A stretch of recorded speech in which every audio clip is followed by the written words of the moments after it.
എന്താണ് ഗാഡ്ഗിൽ റിപ്പോർട്ട്?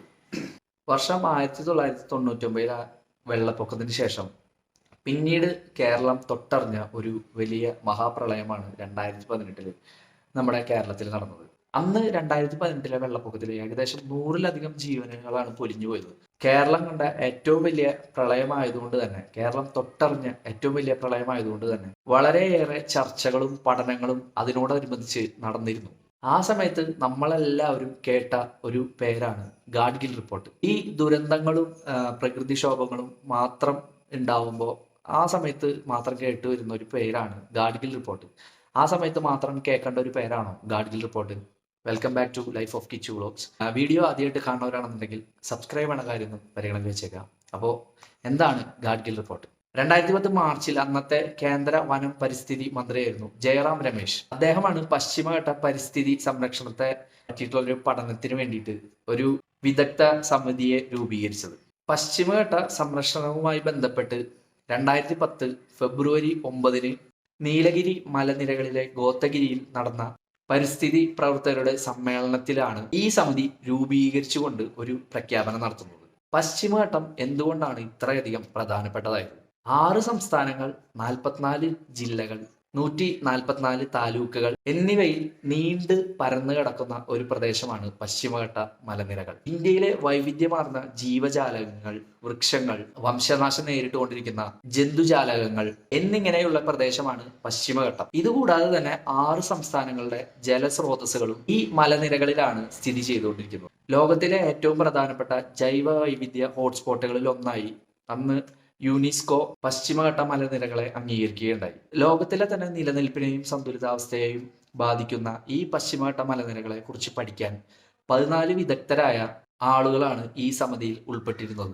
ഈ 14 അംഗ സമിതിയിൽ മുഖ്യ അധ്യക്ഷനായിട്ട് തെരഞ്ഞെടുക്കപ്പെട്ടത് നമ്മുടെ സ്വന്തം മാധവ് ഗാഡ്ഗിൽ എന്ന വ്യക്തിയായിരുന്നു. ഗാഡ്ഗിൽ സമിതിയോട് പ്രധാനമായും പഠിക്കാനായിട്ട് ആവശ്യപ്പെട്ടത് പശ്ചിമഘട്ടത്തിലെ നിലവിലുള്ള പാരിസ്ഥിതിക വിശകലനത്തെ കുറിച്ചായിരുന്നു. പ്രധാനമായും 7 വിഷയങ്ങളെ കുറിച്ച് വിലയിരുത്താനായുള്ള അനുശാസനമാണ് മാധവ് ഗാഡ്ഗിലിന് സർക്കാർ നൽകിയിരുന്നത്. 1986 പരിസ്ഥിതി സംരക്ഷണ നിയമപ്രകാരം പശ്ചിമഘട്ട മേഖലയിലെ പരിസ്ഥിതി ലോല പ്രദേശങ്ങൾ ഏതൊക്കെയെന്ന് കണ്ടെത്തി അതിരുകൾ രേഖപ്പെടുത്തുക, പശ്ചിമഘട്ട മേഖലയുടെ സംരക്ഷണം, പുനരുജ്ജീവനം തുടങ്ങിയവയ്ക്ക് ആവശ്യമായ ശുപാർശകൾ സമർപ്പിക്കുക. പരിസ്ഥിതി സംരക്ഷണ നിയമപ്രകാരം ഈ പ്രദേശങ്ങളെ പരിസ്ഥിതി ലോല പ്രദേശങ്ങളായി വിജ്ഞാപനം ചെയ്യുന്നതിന് ആവശ്യമായ മാനദണ്ഡങ്ങൾ സ്വീകരിക്കുക. അതിരപ്പിള്ളി, ഗുണ്ടിയ ജലവൈദ്യുത പദ്ധതികൾ, ഗോവയിലും തീരപ്രദേശങ്ങളിൽ ഉൾപ്പെടുന്ന മഹാരാഷ്ട്രയിലെ രത്നഗിരി, സിന്ധുദൂർ ജില്ലകളെ പുതിയ ഖനനാനുമതികൾക്ക് മൊറട്ടോറിയം പ്രഖ്യാപിക്കൽ തുടങ്ങിയവ സംബന്ധിച്ച് പഠനങ്ങൾ നടത്താനായിട്ട് കേന്ദ്ര സർക്കാർ ആവശ്യപ്പെട്ടിട്ടുണ്ടായിരുന്നു. അങ്ങനെ നിരവധി നാളുകളുടെ പഠനങ്ങളും ചർച്ചകൾക്കും ഒടുവിൽ രാജ്യത്തിലെ, പ്രത്യേകിച്ച് കേരളം ഉൾപ്പെടുന്ന സംസ്ഥാനങ്ങൾ, ആ സംസ്ഥാനങ്ങളുടെ തലവര മാറ്റാൻ തന്നെ കഴിയുന്ന പഠന റിപ്പോർട്ടുകളാണ് ഗാഡ്ഗിൽ സമിതി പ്രസിദ്ധീകരിച്ച് റിപ്പോർട്ട് പുറത്തിറക്കിയത്. ഏകദേശം 522 പേജുകളും അടങ്ങിയ ഒരു റിപ്പോർട്ടായിരുന്നു ഗാഡ്ഗിൽ റിപ്പോർട്ട്. ഈ റിപ്പോർട്ട് സമർപ്പിച്ചത് 2013 ഓഗസ്റ്റ് 31 ഈ റിപ്പോർട്ടുകൾ സമർപ്പിച്ചിട്ടും ഈ റിപ്പോർട്ട് പുറത്തു വരാതെ ഒരുപാട് നാളുകൾ വെളിച്ചം കാണാതെ അങ്ങനെ തന്നെ ഇരുന്ന് ഒടുവിൽ വിവരാവകാശ നിയമത്തിലൂടെയാണ് ഇത് ജനങ്ങൾക്ക് മുന്നിൽ പ്രസിദ്ധീകരിക്കാൻ സാധിച്ചത്. റിപ്പോർട്ടുകൾ വെളിപ്പെടുത്താതിരുന്നത് എന്തുകൊണ്ടാണെന്ന് അതിന്റെ ഉള്ളടക്കം തന്നെ ധാരാളമായിരുന്നു. ഗാഡ്ഗിൽ റിപ്പോർട്ട് പറയുന്നത് മഹാരാഷ്ട്ര, ഗോവ, കർണാടക, കേരളം, തമിഴ്നാട് എന്നീ സംസ്ഥാനത്തിൽ അറബിക്കടലിനോട് സമാന്തരമായിട്ട് നീണ്ടു നിവർന്നു കിടക്കുന്ന ഒരു വനമേഖലയാണ് പശ്ചിമഘട്ട മലനിരകൾ. ഏകദേശം 1490 കിലോമീറ്റർ നീളവും 48 കിലോമീറ്റർ മുതൽ 210 കിലോമീറ്റർ വരെ വീതിയിലും 1,29,037 സ്ക്വയർ കിലോമീറ്റർ വിസ്തൃതിയുള്ള മലനിരകളാണ് പശ്ചിമഘട്ട മലനിരകൾ. ഗാഡ്ഗിൽ റിപ്പോർട്ടിൽ പറയുന്നത് എന്താ? പശ്ചിമഘട്ട മലനിരകളിലെ ഒരു വിധപ്പെട്ട പ്രദേശങ്ങൾ മൊത്തം ഈ പരിസ്ഥിതി ലോല പ്രദേശങ്ങളാണെന്നാണ് അദ്ദേഹം ആ ഈ റിപ്പോർട്ടിൽ പറയുന്നത്. ഈ പരിസ്ഥിതി ലോല പ്രദേശങ്ങളെ, ഈ പശ്ചിമഘട്ട മേഖലകളെ 3 സോണുകളായിട്ട് ഈ ഗാഡ്ഗിൽ കമ്മിറ്റി തയ്യാറാക്കി എടുത്തിട്ടുണ്ടായിരുന്നു. സോൺ 1 യാതൊരുവിധ മൈനിങ്ങുകളും തെർമൽ പ്ലാന്റുകളുടെ പ്രവർത്തനങ്ങളും ഒന്നും പാടില്ല. സോൺ 1, സോൺ 2 ഇങ്ങനത്തെ പ്രദേശങ്ങൾ പല നിരോധനങ്ങളും ഉണ്ട്. പരിസ്ഥിതി ലോല മേഖലകളെ കൂടാതെ പരിസ്ഥിതി ലോല പ്രദേശങ്ങളും സമിതി നിർദ്ദേശിച്ചിട്ടുണ്ടായിരുന്നു. പശ്ചിമഘട്ടത്തിന്റെ അതിരുകൾ നിശ്ചയിച്ചിട്ട് ഇവയുടെ പരിസ്ഥിതി ലോല പ്രദേശങ്ങളെ വേർതിരിച്ച് അവിടെ എന്തൊക്കെ ചെയ്യണം, എന്തൊക്കെ ചെയ്യണ്ടെന്നും കറക്റ്റായിട്ട് ആ റിപ്പോർട്ടിൽ പറയുന്നുണ്ട്. അതിൽ ഒന്നാമത്തത് തേയില, ഏലക്ക, കാപ്പി, റബ്ബർ, പൈനാപ്പിൾ കൃഷി, വാഴ കൃഷി തുടങ്ങിയവ മണ്ണൊലിപ്പ് കാരണമായിട്ടുള്ള വിളകളുടെ കൃഷി ഈ പ്രദേശത്ത് നിരോധിക്കണം. 3 വർഷം കൊണ്ട് പ്ലാസ്റ്റിക് മുഴുവനായിട്ട് നിരോധിക്കണം.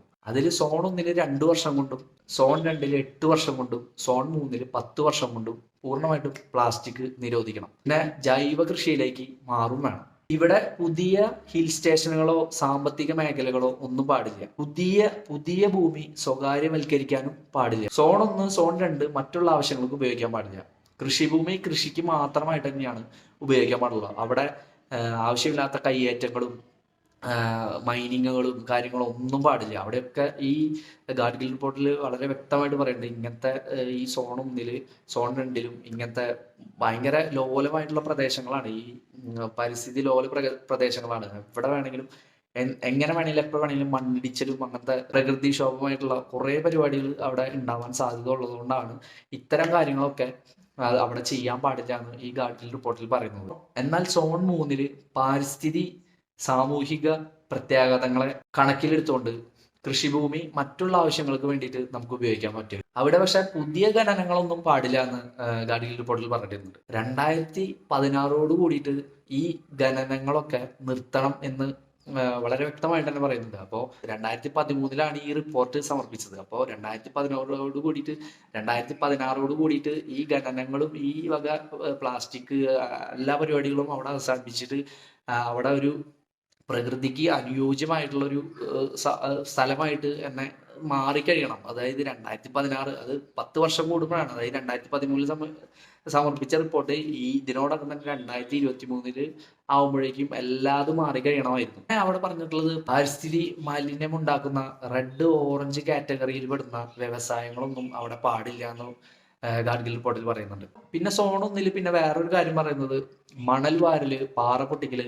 എന്നുള്ള കലാപരിപാടികളൊന്നും സോൺ 1 അനുവദിക്കാനേ വരെ പാടില്ല. അവിടെയാണെങ്കിൽ 10 മെഗാവാട്ടിൽ കുറഞ്ഞ ജലവൈദ്യുത പദ്ധതികൾ നമുക്ക് ചെയ്യാനായിട്ട് സാധിക്കുമായിരുന്നു. വൈദ്യുത ഉൽപ്പാദിപ്പിക്കുന്ന കാറ്റാടി പോലത്തുള്ള സാമഗ്രികളൊന്നും അവിടെ അനുവദിക്കാനായിട്ട് പാടില്ല എന്നും കൂടി പറയുന്നുണ്ട്. സോൺ 2 15 മീറ്റർ കവിയാതെ ഡാമുകൾ പണിയാം. ഒരു 10 മുതൽ 25 വരെ മെഗാവാട്ട് ഉൽപ്പാദിപ്പിക്കുന്ന ജലവൈദ്യുത പദ്ധതികളാവാം. എന്നാൽ കാലാവധി കഴിഞ്ഞ ജലവൈദ്യുത പദ്ധതികളുണ്ട്. അത് 30-50 വർഷം കൊണ്ട് അത് ഡീകമ്മീഷൻ ചെയ്യണമെന്ന് കൂടി ഇതിൽ പറയുന്നുണ്ട്. ഇവിടെ റോഡ് വികസനങ്ങളായാൽ പോലും പരിസ്ഥിതി പഠനങ്ങൾ, അതായത് പഠനങ്ങളൊക്കെ കണ്ട് അത് നോക്കിയിട്ട് ശ്രദ്ധിച്ചിട്ട് അവിടെ ഒരു തരത്തിലുള്ള പ്രശ്നങ്ങളും കാര്യങ്ങളും ഉണ്ടാവില്ല എന്ന് ഉറപ്പ് വരുത്തിയതിനു ശേഷം മാത്രമാണ് ഈ റോഡ് വികസനങ്ങൾ പോലും അവിടെ പാടുള്ളൂ എന്ന് പ്രത്യേകം എടുത്ത് പറയുന്നുണ്ട്. പരിസ്ഥിതിക്ക് കോട്ടം തട്ടാത്ത രീതിയിൽ വേണം അവിടെ കെട്ടിട നിർമ്മാണങ്ങൾ, അതായത് സിമന്റ്, മണല്, കമ്പി ഒക്കെ കുറച്ചുകൊണ്ട്, അതിന്റെ അളവൊക്കെ കുറച്ചുകൊണ്ടായിരിക്കണം അവിടെ കെട്ടിട നിർമ്മാണങ്ങളൊക്കെ വരേണ്ടത്. പുഴകളുടെ തിരിച്ചുവിടൽ ഒരു കാരണവശാലും നടത്തരുത്. വനാവകാശം കണക്കിലെടുത്ത് കമ്മ്യൂണിറ്റി ഫോറസ്റ്റ് റിസർവ് എന്ന സംവിധാനം നടപ്പാക്കണം. കാവുകളും കണ്ടൽക്കാടുകളുടെയും സംരക്ഷണത്തിന് ആവശ്യമായിട്ടുള്ള ധനസഹായം കൊടുക്കണം.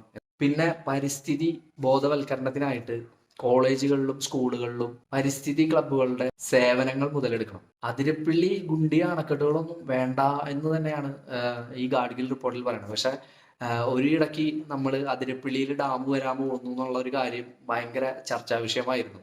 ഒരുപാട് മരങ്ങൾ മുറിക്കേണ്ട, അതിനോട് സംബന്ധിച്ചിട്ട് ഒരുപാട് മരങ്ങളും ഒരുപാട് ജീവജാലങ്ങളുടെ ഒക്കെ ഒരു ആവാസ കേന്ദ്രം തന്നെ നഷ്ടപ്പെടാനായിട്ടുള്ള ഒരു സാഹചര്യമാണ് ഈ അതിരപ്പിള്ളി അണക്കെട്ടുകളൊക്കെ പോലുള്ള വലിയ വലിയ അണക്കെട്ടുകൾ വന്നാലുള്ള ദോഷങ്ങൾ. പക്ഷെ ഗാഡ്ഗിൽ റിപ്പോർട്ടിന് എതിരായിട്ട് കുറെ വിമർശനങ്ങൾ ഉയർന്നു വന്നിട്ടുണ്ടായിരുന്നു. അതിൽ നടപ്പാക്കാൻ വളരെ ബുദ്ധിമുട്ടാണെന്നുള്ള ഒരു വിമർശനം.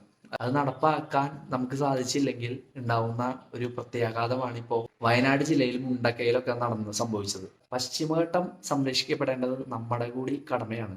ഇല്ലെങ്കിൽ ഇതിനും വലിയ പ്രകൃതി ദുരന്തങ്ങൾ ഇനിയും സംഭവിക്കാം. അതിൽ ഏറ്റവും വലിയ ഒരു ദുരന്തം ഇനി വരാൻ പോകുന്നത് എന്ന് പറഞ്ഞു കഴിഞ്ഞാൽ മുല്ലപ്പെരിയാർ അണക്കെട്ടിന്റെ ഒരു വിഷയം തന്നെയാണ്. അപ്പൊ അടുത്തൊരു വീഡിയോ ആയിട്ട് കാണാം. Tata, bye bye, see U.